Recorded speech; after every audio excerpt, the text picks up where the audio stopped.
Hello, everyone, and welcome to Job Club. We're so excited to have you here today. We'll get started very shortly as people are coming in. Let us know in the chat box where you are coming in from. We'd love to know all of the people that are here, the location. We love to see people from all around join us for Job Club. Also, let us know what career or industry that you're looking for. And make sure you locate your chat box and toggle the to icon to everyone so we can see your information in the chat box. We'll get started very shortly.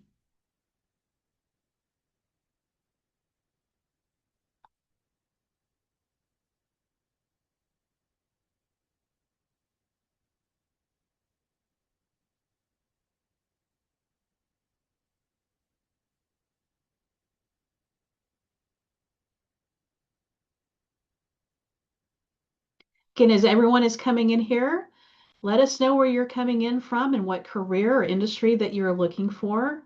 We'd love to see that as well. And locate the chat box and toggle the to icon to everyone.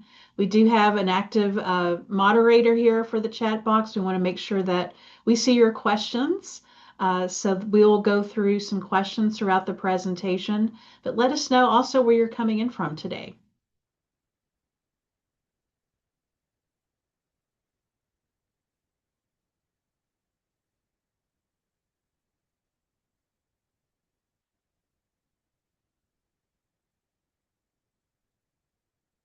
All right. Can give it another few seconds here before we get started. Seeing some conversation going on in the chat box. We love that to see where you're coming in from, what industries or roles that you're interested in.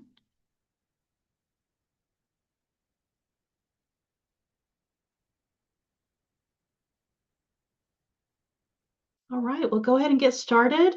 And again, as everybody's coming in here, let us know where you're logging in from, what career or industry that you're looking for. We'd love to note that in the chat box as well. Make sure you locate that chat box and toggle your to icon to everyone. We do have an active chat box moderator here, so we'd love to hear where you're coming in from and see your questions. So again, welcome to Job Club, everyone. We're very excited to have you here this morning in the presentation that's coming up.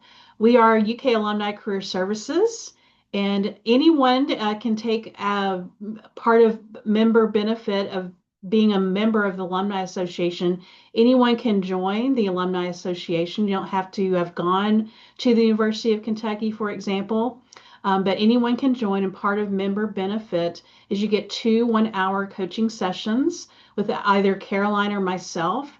And so there's a lot of areas that we work with in job search strategies, whether it's resume or LinkedIn review, interviewing prep, job search strategies overall. We do also career assessments. So if you are interested in taking part of that member benefit of being an active or a life member of the UK Alumni Association, you can learn more at ukalumni.net/career. Today's agenda, we're going to welcome you again for Job Club. We would love to hear your success stories. So be thinking about if you have a success story, share that out to the group. We're so encouraged and inspired of all the success stories we hear from our Job Club members. We'll introduce our main speaker today and then get a closing from our UK Steps partner. And we'll talk about next time at Job Club, which will be in 2 weeks. For Job Club, our mission is to provide a positive environment for job seekers to network and to learn best practices for the job search. We meet on the second and fourth Tuesday of each month, and you can find the schedule of topics at ukalumni.net/job club. We do have a great lineup for this semester, and we'd love for you to join each and every job club, but you can check out our schedule there on our website.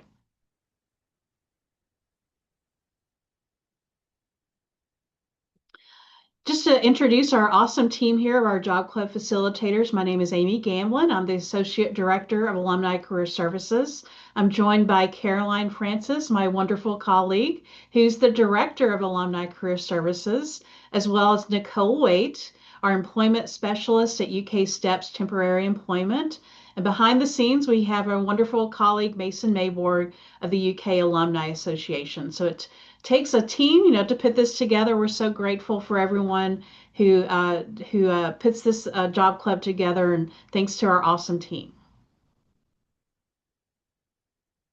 Now, if you are a first timer to Job Club, we do want to welcome you. Let us know in the chat box this is your first time, or maybe it's a first time in a long time.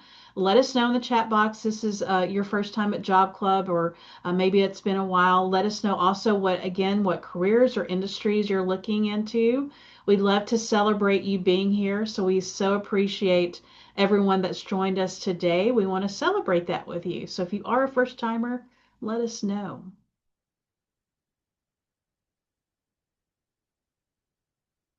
Just a quick reminder, some attendees here may be conducting a confidential job search, so we want to protect the privacy, be respectful of the privacy of others. So you may see a name that you notice in the participant list. So let's be protected and be respectful of each other's confidentiality as they're going through their job search. Job Club is hosted in an online format on Zoom.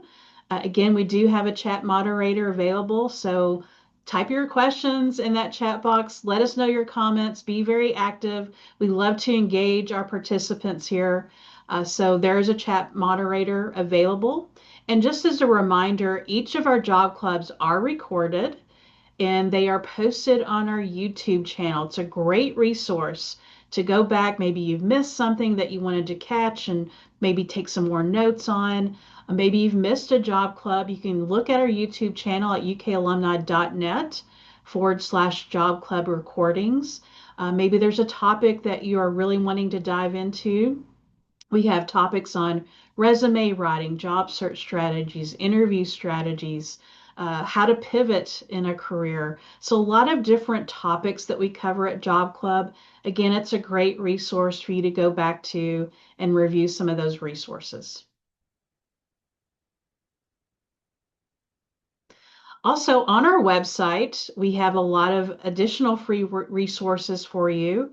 So we have different career webinars there available, different training topics that are available that are posted there, some videos that we do throughout the year. So make sure that you check out our website at ukalumni.net career resources. So again, a lot of great stuff that you have available to you that's free. Also, want to make sure that you have joined our LinkedIn group called Job Club of Kentucky, sharing community. So if you haven't joined, click on that link, click on the QR code there to join this community. The reason being it's a very great resource for you because we post jobs there. We post job opportunities. Our employers that are connected with us also post those opportunities. So make sure that you're checking out our LinkedIn group. Make that part of your job search. Every 2 to 3 days during the week that you're checking those resources out and join our LinkedIn. Employers or recruiters are always welcome at Job Club. We love the connection, the collaboration that we have with our employers and recruiters out in the community. Thank you so much for keeping us in mind for those job opportunities that you have in your organizations. We appreciate that so much and being able to share that out. If you are an employer or recruiter and you have an opportunity, also put that in the chat box so people can see that as well. Or you could submit a job lead on our Job Club sharing community, LinkedIn, or a job lead form at ukalumni.net/new job lead. So we again welcome our partners of employers and recruiters that are connecting with us, and we're able to share those opportunities out to the people that we work with. So we really appreciate that opportunity. We have a lot of amazing events here at Alumni Career Services throughout the year. Again, you can check out all of those events on our website. We have a few coming up. We do have a Job Club Lunch Bunch every month if you are local. It's an in-person event and it's held at Pacini's in Chevy Chase. It's a great opportunity to meet people in person. And, lunch is on us if you like pizza. So it's an opportunity to, again, meet some people. We do have each month an employer spotlight. We bring in an employer to talk about opportunities and also give some tips and tricks that they've seen in job search strategies in their area. So it's a great opportunity, again, to connect with people in person and just learn more information about different employers that are out there that we spotlight. So that's coming up February 17th, which is next Tuesday. We also have once a month Ask a Career Coach. It's free on Zoom. You can join. The next one is March 3rd. And this is an opportunity where you can join and come off camera and ask whatever job search question that you have. And so Caroline and I host that each month. And again, you can connect with people on these events and talk about different areas that you might learn from each other. So that's Ask a Career Coach. Our next one is March 3rd. And we also have a couple special invitations coming up that's posted in your chat box. A Commerce Lexington event, March 5th. If you're interested in joining that, with Caroline Francis. You can email her, and she's able to get you a free ticket to that one. It's a great opportunity for networking. So that's coming up as well. So check out our website, look at all of our upcoming events, and see where you may want to join in. And then finally, another event, Team Kentucky is offering a virtual job fair that's going to be held next Wednesday, February 18th. And the focus for this one will be on healthcare. So if you're interested in the healthcare industry, this is a good opportunity for you to join this virtual job fair. So they do one each month as well, and they have a different industry that they highlight. So this one coming up next Wednesday will be on healthcare. So be, checking those areas out as well. That's another resource for you.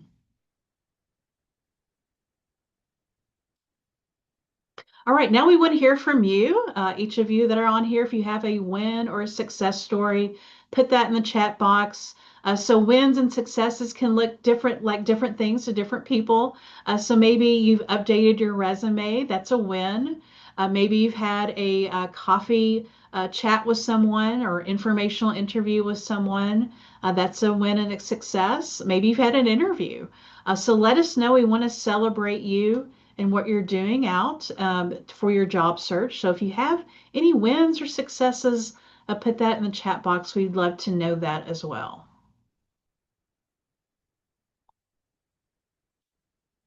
Right now, I want to welcome our guest speaker today, Pat Fleege. Pat is a colleague of Caroline and I with this alumni career network that we're associated with. So we're so excited, so happy to have him here today to present to us. Career Coach Pat loves helping people navigate the complex world of career exploration and job searching while minimizing the typical burnout and frustration of the process. Pat's goal is to guide clients through their job search with a positive mindset using proven tactics to help them reach their career goals. Whether you know exactly what you want next in your career or you're struggling to determine a new direction, Pat adapts his nearly 15 years of proven coaching experience to help his clients clarify and reach their career goals.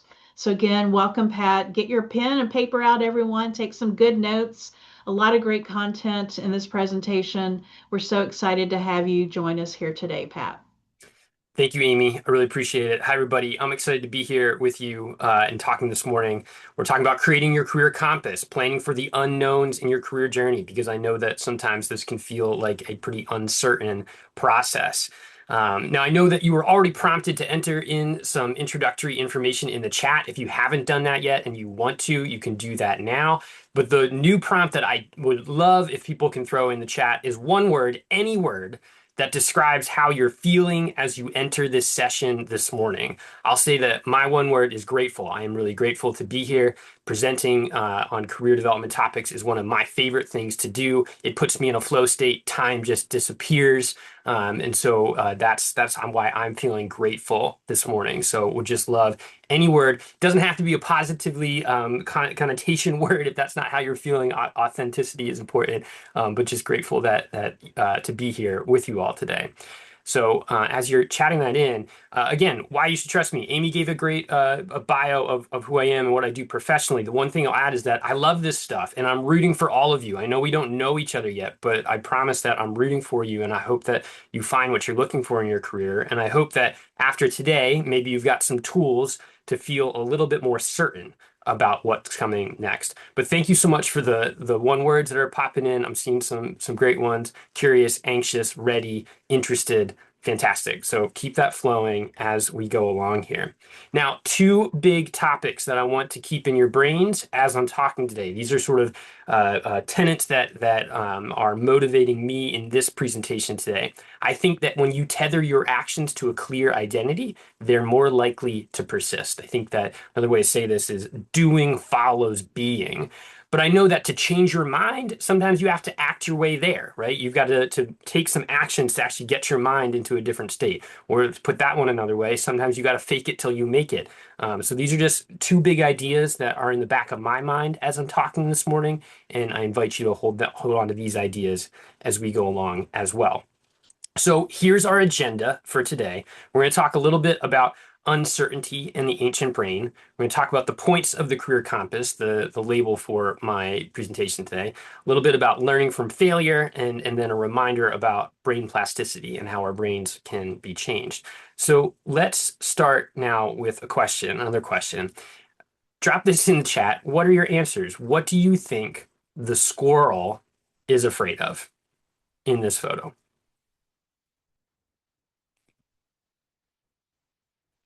Amy says the squirrel is afraid of her dog, Abby. That could be accurate.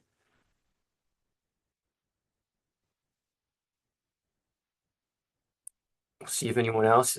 Is she afraid? I think so. I think so. I think this was, I searched for scared squirrel to find this picture. The light just came on, another animal in his space, another squirrel, right? This squirrel's got some life or death concerns that are going on. And so that's very real for the squirrel. Now, what are your career fears and career fears? And this is a mirror. If the image isn't working well, this is a mirror. What are the fears that you have, or the concerns maybe you have about your own career trajectory? You can type these in the chat. And the distinction I wanted to draw here, while your fears are certainly legitimate and serious, is that they're likely not as dire or as life and death as the fears that the squirrel have. And yet we have these ancient brains in our heads that evolved when we were also in the jungle. And so sometimes we apply those ancient brain patterns to modern challenges, and it can let our anxieties, our fears, they can get into overdrive. Not to diminish the concerns that we have, they're real. But to remember that we're not necessarily squirrels running away from Amy's dog, Abby. But we are empowered, autonomous. We have agency, we have expertise, we have skills to bring into our career. So I'm seeing those career fears come in. I appreciate you all labeling that and being vulnerable, sharing like, hey, these are some concerns I have today. So let's keep that in our minds because I want to talk a little bit about control and uncertainty. What do we do when we feel like, oh no, I'm lacking some control. I feel some uncertainty coming up. So this is a simple exercise. You can just think about writing it down, mapping it out on a piece of paper. I like to think like, okay, if I'm feeling uncertain about something, can I write down maybe those two or three things that I'm worried about? And these things can be big or little, right? There's no gatekeeping in what's worth worrying about. But then can you map out who or what's contributing to those items and then indicate the level of control over each of those variables? And let me give you an example, a simple one. What's for dinner tonight, right? That's a concern that I have almost every day. What are we eating for dinner tonight? And then I can think, okay, if that's the thing I'm worried about, what are the variables that are contributing to that? Well, what I'm hungry for, right? That's a big variable. What my wife Jillian is hungry for is another big variable. And what is in the fridge is a third big variable. Now, the fridge is 50-50, right? That sort of has 50% control because we could go out and get more stuff or we could just use what's in there. I've got a lot of control over what I'm hungry for, right? Maybe like 95%, but very little control over what my spouse Jillian is hungry for. So sometimes just putting out like, all right, what's this thing that I'm worried about? What are the variables that are contributing to it? Where do I have more or less control? That can sometimes just level set what we are sort of worried about, what we're fearful of in the moment, sometimes can help us interrupt that brain from just running wild with the concerns that we have. So if you feel like, oh man, there's something at the pit of my stomach that's been bothering me lately, maybe try this exercise. Let's just sort of map it out and see where we can start to exert a little bit more control over the parts that we can control. But to also remember that we can't control everything. And sometimes we can't control anything. But even small amounts of control can help us to manage stress. And so I put a picture of my favorite baseball player when I was a kid growing up. His name is Nomar Garciaparra. And if you're familiar with this guy, he had a very elaborate routine when he'd come up to the plate, where he'd like readjust his gloves, his batting gloves. He'd sort of stomp his feet. He'd move around in a certain way. I'm sure we've all seen athletes do these little rituals to sort of center themselves. And there's some good science behind this because if you're a Major League Baseball player, a hitter at the plate, that's a fundamentally unpredictable situation. You don't know what's coming, right? You don't know what that pitcher is throwing. But if you can exert little moments of control about how you arrange yourself, your batting gloves, your bat, your body, that just recenters you and just reminds you, okay, not everything is out of control in this situation. So let me take that deep breath, get centered, and remember that I can move forward. I can mitigate some of this uncertainty that I may be feeling around myself. Everybody with me on that so far? Okay, good. So now I want to talk a little bit about the career compass, is what I call it, right? Let's think about how can we develop a compass to help some manage some of this career uncertainty.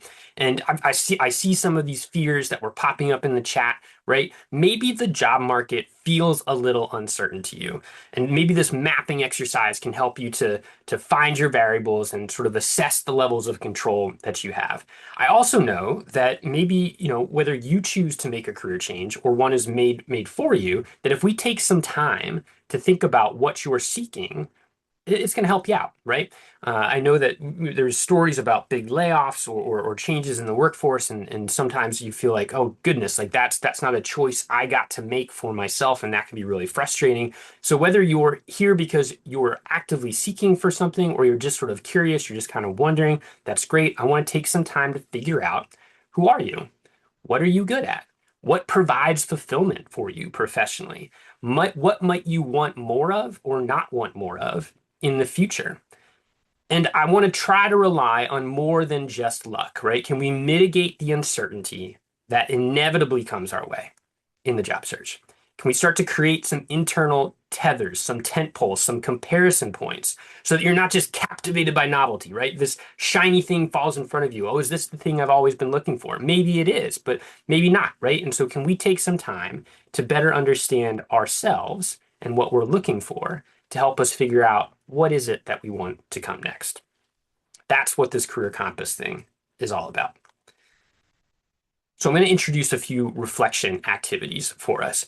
And then I'm going to walk through exactly how they work. We're going to have a chance to sort of practice them for a couple minutes here so you kind of get, all right, I got a sense of how this actually happens. But this is homework. Should you choose to take it, this is some homework that you can utilize and rely on, because actually one of these activities I do suggest you take a little bit of time with. So we're going to talk through 3 reflection activities today: a resume audit, pro-con journaling, and brave questions. This is what I call them. Maybe you've encountered similar things out there once I start walking through exactly how these things work.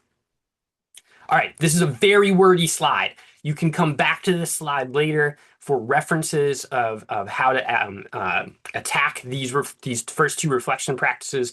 I also have handouts I could share if anyone needs them that go in a little bit more depth of how to actually do these 2 things, some examples of how they work. So let's stay on the left-hand side on resume audit to start. So, okay, a resume audit. This is a 2-part process. I'm sure you all have some kind of resume in some kind of shape. Well, for this activity, we're building a resume just for you to look at, all right?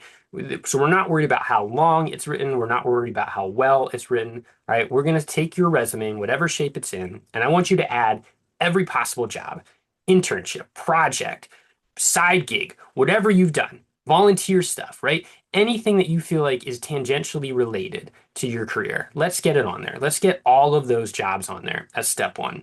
And then as a second step, let's add all the possible bullets to those jobs. And again, we're not worried about making this well written. I just want you to get all of this good information out of your brain onto this piece of paper. And if you're struggling here, if you're like, all right, I can remember the jobs, but Pat, what did I do? Like, what were the actual things that I was doing in this job? You can ask yourself some questions. One question I like to think about is what made this job difficult or challenging? That can sometimes trigger the exact things that you were doing. Or what would not have happened if you were not there to make it happen? A third suggestion is, can you describe this job to an 8-year-old child? Because I think if you do that, you really got to break it down into the discrete packets. So that's the job there, right? We're step one, all the jobs, all the stuff on your resume, all the bullets that you can think of. We're not going to worry about whether it's well written. This is just for your own purposes. More is better than less, but not all for the perfectionists amongst us. We don't have to have too much here. You can cut yourself off at some point. So that's step one, you got all of it there. And then step two, let's analyze, all right? Let's go back through this and let's think, would you want more or less of this in the future? Maybe it's a specific bullet point. Maybe you're sort of combining a few together, right? But you would just think, would I want to do more of this in the future, or am I ready to leave it behind? Am I done with this kind of stuff from my career? You're also welcome to zoom out to larger skills. An example I always give is maybe you once served coffee, you were a barista. You're like, well, I never want to pour another person's cup of coffee ever again. But I really liked the customer service element of that job, right? So if we zoom out and we think, okay, we're not going to do that exact thing anymore, but I really liked the skill set. And so I want to try to find more customer service opportunities for me to use that skill. Now, here's another important note. I want you to think about where culture was a strong positive or negative influence. All right. Maybe the coworkers around you, your boss, they were great people. You would have done anything to stay in that team, even if you didn't really like the job you were doing, that the team was so good. All right. So let's note that, because that means if you're doing a similar function with a less ideal team, it might not feel as good. But the opposite could be true too. Maybe you were in the job that functionally is exactly aligned what you should be doing, and you had a really difficult boss. Who's been there? I know I have, right? And so that's a tough position to be in because you're doing the right thing, but the culture around you is a negative influence. So as you make these reflections, that's an important thing to layer in and to note, okay, this had a strong positive culture, or this place had a strong negative culture, and maybe that's coloring the way I'm thinking about it. Now, how do you do this? Right? I've seen clients of mine, they do color coding, they make sub bullets, they do like pluses or minuses, check plus, check minus. They put comments on the document. I'm less concerned about the how you do it, more that you're doing some level of analysis to figure out, all right, what is it that I would think I want more of? What is it that I think I want less of? That was a lot. That was a lightning round of resume audit. I'm going to pause, sip my coffee, see if any questions land in the chat about how to actually do that resume audit.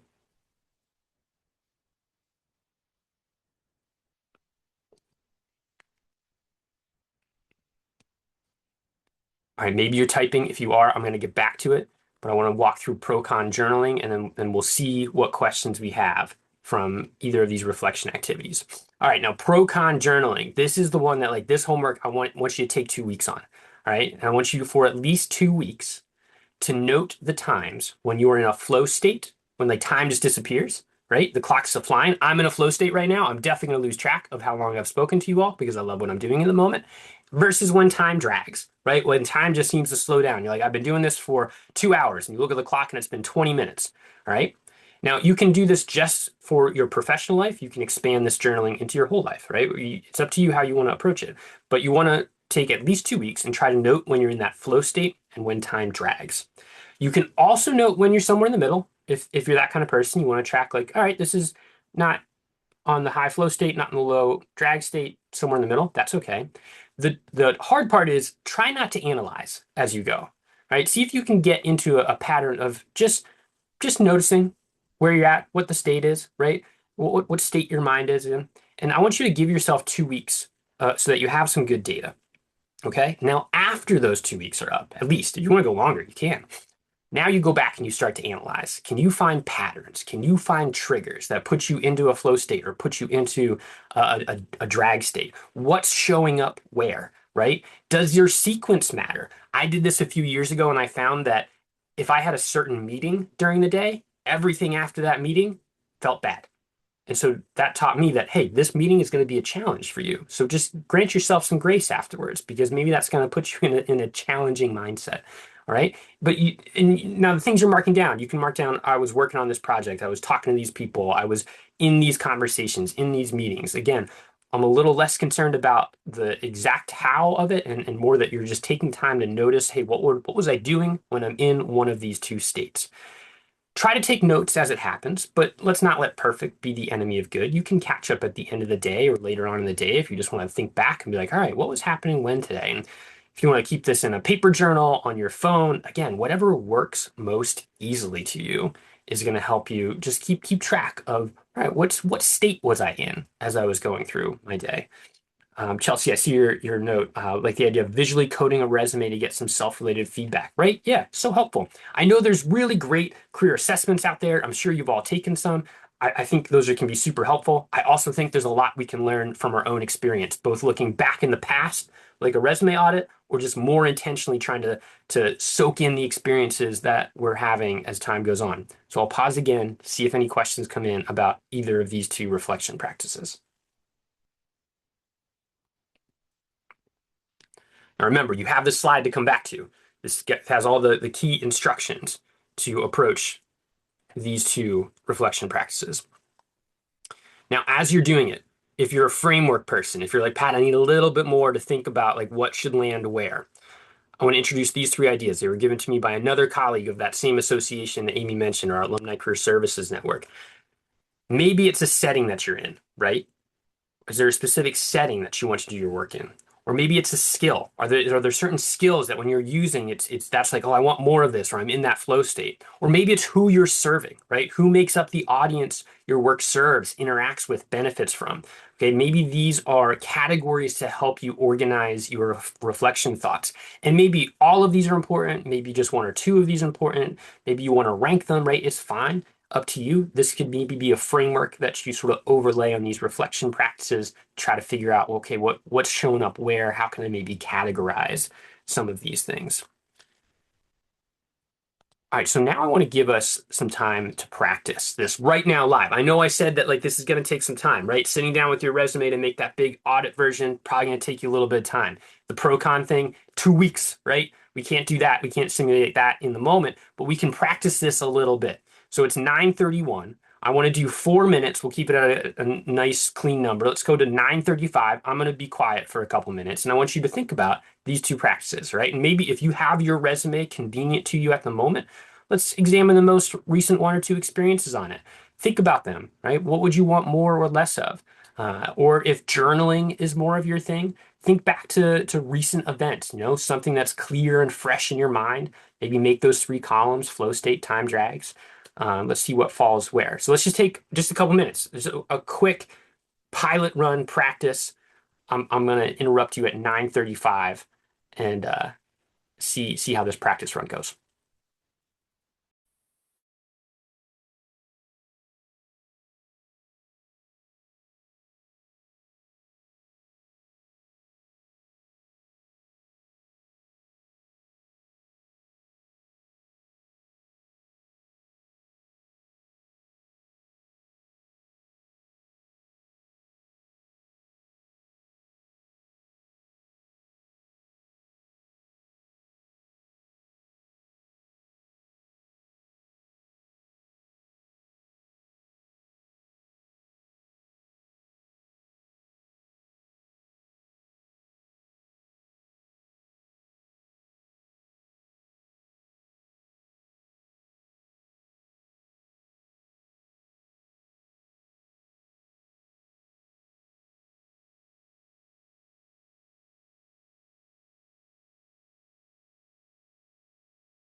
Hey, it's 9:35. I want to hold to my promises. I'm curious if anyone has any thoughts on their little practice round here. Okay, again, this is just easy practice because these two activities do take you some time. But I'm curious if, in your immediate reflections about your experiences, did this help to confirm maybe a gut instinct, something your autopilot was already pointing you towards? Did any surprises begin to emerge where you're like, oh, I didn't realize that pattern existed? Uh, Curious if you have any thoughts about this, you can drop it into the chat. I'll give you a moment to type. I know that the surprises that sometimes takes time, right? You got to sort of dig through this. You got to you do the reflection work. I'm always excited when I'm working with a client who approaches one of these reflection activities or both of them and comes out and like, oh, I realized something that was there, and I just had never made it clear or explicit. Didn't notice that about myself until I really paused and took some time to think. So curious again, did this help you to confirm anything as you thought about these activities? Did any surprises begin to emerge? Let's see if we can get at least one thought in the chat before I move on.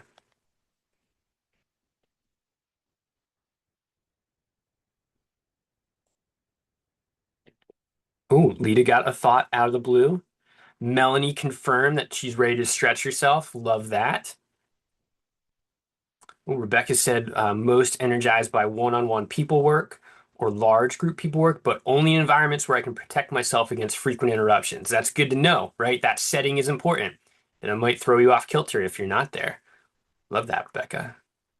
This is great. I appreciate you all chiming in with a few. If you're still typing, go ahead. I want to be respectful of time and keep moving because, like I said, I'm in my flow state and I might forget how much time I'm taking as I talk to you all. All right, so the third activity, brave questions. This one we can't practice now because you got to find another person, at least one other person. So these are three questions that you can ask. Now, what's not on the slide is who you should think about asking these questions to. So that's tough, right? You've got to think of some people that have seen enough of you professionally that they could have good feedback to share. That's number one. Number two, people that you think are brave enough to be candid, sharing feedback with you. And number three, that you need to be brave enough to hear that feedback and really listen to it, even if it makes you feel a little uncomfortable. So these are the three questions. I think they're pretty straightforward that you can ask someone. What do you see as my key strengths or skills? What are my superpowers? Questions number one. Number two, to ask somebody, hey, what problems or challenges would you ask for my help with? What problems or challenges would you ask for my help with? That's number two. Number three, here's sort of maybe the hardest one. What are areas that I can grow or strengthen that I might not already be aware of? Because sometimes we have blinders on, right? Maybe there's something that you're already good at and you don't recognize it in yourself. Or maybe there's something that you're like, hey, if you spent a little bit more time sharpening this skill, this would really transform and help you to take off. So these are brave questions. Again, you got to think of who's got the insight that can offer it. Do you think they're willing to be candid to really share it with you? And are you open to hearing it? Even if you learn something that you didn't know about yourself, which sometimes is surprising and engaging. And other times it's like, oh man, I didn't know that one, right? So just to be ready for what you might get here and be curious about the answers you get to these brave questions. Now, asking to more than one person, right? We never want to rely too much on a narrow set of data, but these are three questions that you could use to gather feedback. And I like pairing this with the first two activities because these first two activities, it's relying on what's up here, right? That the 1 square foot of real estate up here above your shoulders. And we're good students of ourselves. I know that, but I think talking with others and bringing those other perspectives can help check us on some of the things those stories that might get stuck in our heads. So these are the brave questions that you can think about incorporating into your reflection activities. Now, hey, like the shampoo bottle says, we got to rinse and repeat, okay? Because we're all works in progress. Well, who we are today is not who we're going to be 5 years from now. So do these activities as needed, as often as you want, but especially when you're feeling uncertain, right? If you're at these moments, you're like, boy, I'm not sure what's happening, what's going on, my head's spinning. All right, let's pause, let's do some reflection, let's figure out, can that help tether us to those tent poles, to that sense of self? Can that compass start pointing us to true north again? All right, so you can do these as often as you want. Rinse and repeat. So we reflected, right? Now what? Well, again, we can think back to that framework if it's helping. Maybe you can start to identify the settings that fit us best, the skills we hope to use, the audiences we hope to serve. My hope is that you gain some clarity. All right. What do you want more of? Not just what you're good at, but what do you want more of? Because maybe you're not good at something yet, but you want more of that in your career. Great. What do you want to test out? What do you want to practice some more? What are you done practicing? So you're like, nope, not for me anymore. I want to help you feel confident pursuing some paths and leaving some others behind. Now, this bold line here, this is a quote I read in the book Tomorrow and Tomorrow and Tomorrow. It's a great novel. Highly recommend if you haven't read it already. This jumped off the page at me. The author writes, "There is a time for any fledgling artist when one's taste exceeds one's abilities.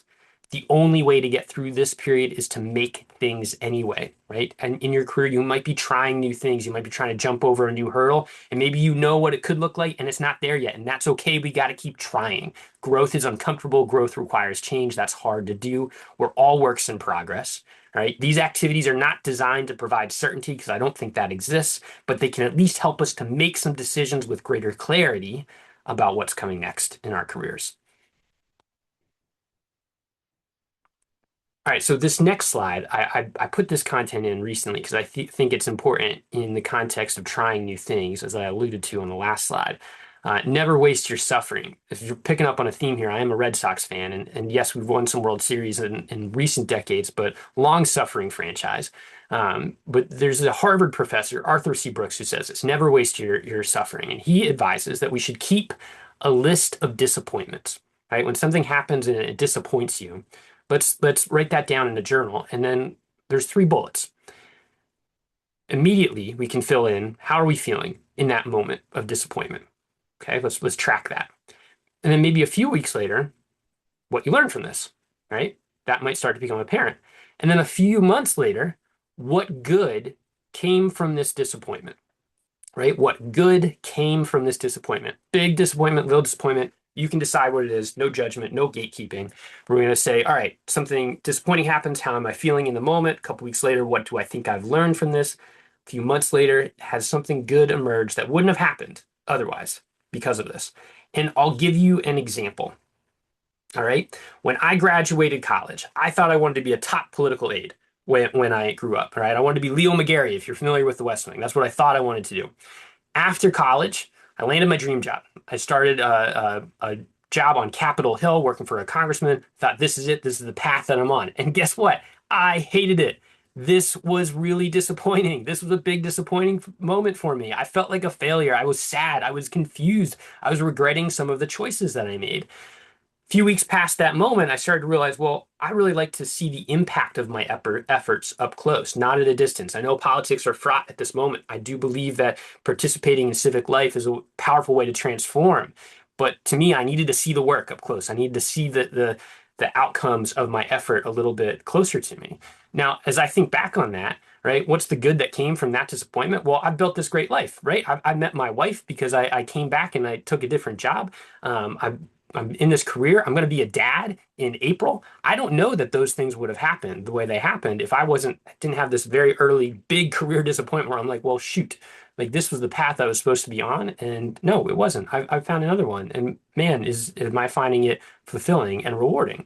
So just a reminder that things can go wrong and that can be painful. Not saying it's not, but we can learn from it. And sometimes really good things can happen because of it.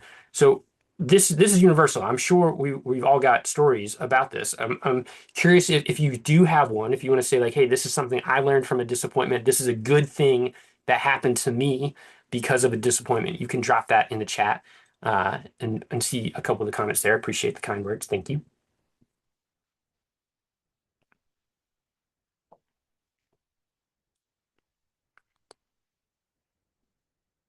Now, all of this requires you to be able to change your mind, right? That's another implicit thing in this morning's presentation. And I know that's hard. It's at least as hard as pushing this stone up a hill. You know, I remember a supervisor once said to me, it's hard to change your mind when you want to change your mind, right? And so I want to recognize that this is a hard task I've given you all, but I'm confident that you can change your mind. And this is where we're getting to the final note on the agenda around brain plasticity, the idea that our brains can change, can move. Ooh, Patrice, really wanted a job that would have moved me to Miami in the late 90s, didn't get it, moved back home, got married, and had my kids there. Look at that. Right? Something that was disappointing, greatness that came from it. Thanks, Patrice. I appreciate you sharing that story. So, again, I want to remind you all that you can change your mind. Okay. So now this is tough. I'm not going to be able to see you all for this next part. But if I put these instructions up on the screen, all right, we're going to pretend that I can see you at this moment. What I'm asking you to do is these three things, right? I'm going to give you a command. Let's see if you do it. And I'll follow along. We'll see if I can keep up with myself. So if I said raise your hand, you can raise your hand. Easy, right? If I said point at me, you can point at the camera. You can point at me. If I say give me a thumbs up, all right, you give me a thumbs up. Right? Straightforward. Easy commands. Your brain can follow that. So if I would again just say point at me, you're going to point at me. Raise your hand. Raise your hand. Give me a thumbs up. Thumbs up. Okay. Now what if I say that the instruction corresponds to a different action? Right? You got to follow along on these arrows.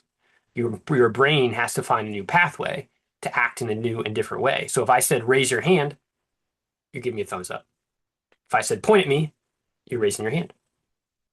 If I said thumbs up, you're pointing at me. That can be tricky, right? It's like one of those like playground games, where you're changing the instructions and your brain's got to remind your brain that, hey, these words suddenly mean a different thing. Small thing just to remind ourselves that our brains are capable of changing. I put a link on this next. Oh, no, did the link leave? Okay. I can send you a link to much more of these little brain activities just to remind your brain that it is capable of changing. It's capable of shifting in a new direction. Because again, I know that can be a difficult thing. All right, so what did we learn today? Or what did I hope that we learned today? Or at least piqued your curiosity, you're going to dive a little bit further. So number one, we don't have to be the squirrel, right? We don't have to apply our ancient brain programming to modern career problems. We can start to mitigate the uncertainty and assert a little bit more control over the things we can control in our professional lives. I introduced a few reflection activities that can help us to create a career compass, pointing us in the direction that we want to be going in, and starting to mitigate that uncertainty that we might be feeling. I gave you the framework of setting, skills, and serve that can maybe help you to categorize those reflections into actionable insights. So you're not just thinking about these things, but you're sort of figuring out how can I translate them in a new direction. And I reminded you that failure is learning, right? We all know this. We all know that failure is learning, but it's good to be reminded. And maybe that system, that journaling activity from Professor Brooks can help us sort of keep track of, okay, what am I harvesting from these tough moments? And then finally, we can change our minds, even when it's really hard. We can change our minds, even when it's really hard. So as you move forward, navigating your career, this is a great quote by Nelson Mandela that I love. I hope that that like he says here, may your choices reflect your hopes, not your fears. Thank you all. I appreciate it. It was fun to talk to you this morning. If you're interested in staying in touch, that's my email, my LinkedIn. The QR code will direct you right to my LinkedIn.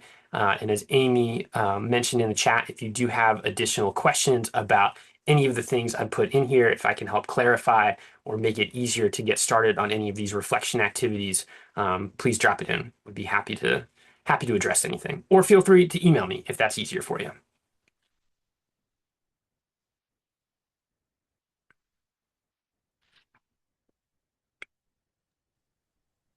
All righty. Thank you, Pat. And of course, oh, sorry about that there. Okay, yes, everyone can see me now. Thank you, Pat. This was a great presentation. Great presentation. I hope everyone took notes. I know that I did. And as Pat has mentioned, Amy mentioned also, I believe that we will have this recording available if anyone missed anything there. And of course, Pat has extended his welcome. If you have any additional questions that you have for him, you surely have the freedom to email him and ask any questions. Alrighty, let's see here. Let's make sure, see something just pop up there. We're gonna make sure it's not a question for you before we move on. Alrighty, many thanks and gratitude. Okay, so once again, my name is Nicole Waite. I work here in human resources with the University of Kentucky. Okay, yes, Carolyn, I just want to mention Carolyn has put the you can access recordings here message in the chat box. But I'm an employment specialist here at the University of Kentucky. I work side by side with Carolyn and Amy for Job Club a couple of times a month. And so I will share some job leads with you all on our LinkedIn page. So if you ever want to look for any job leads for steps that are not mentioned during the presentation, feel free to look to our LinkedIn page and I'll post some jobs there for you. Alrighty, so next time at Job Club, which is February the 24th, make sure to mark your calendars. How and when to make a career pivot. This is going to be a really good one, especially for those looking, not only just looking for a second career, but as Pat mentioned, how, sometimes we're in careers and we're like, hold on, wait a minute. So this will be a really great follow-up to what was presented today. And this will be presented by Allison McWilliams, an assistant VP, mentoring and alumni personnel and career development from Wake Forest University. Feel free, of course, to register. There's a QR code there if you're looking on your computer. If not, of course, you can visit www.ukalumni.net/job club. Alrighty. Thank you again, Pat. And of course, that link is also in the chat. But thank you again. This was a great presentation. Thank everyone for attending again. Be sure to look at the recordings. Be sure to register for some of those different presentations and opportunities that were mentioned earlier about commerce. And then, of course, our lunch bunch that comes up a couple times a month. Thank you guys so much. Thank you for attending Job Club and have a great day.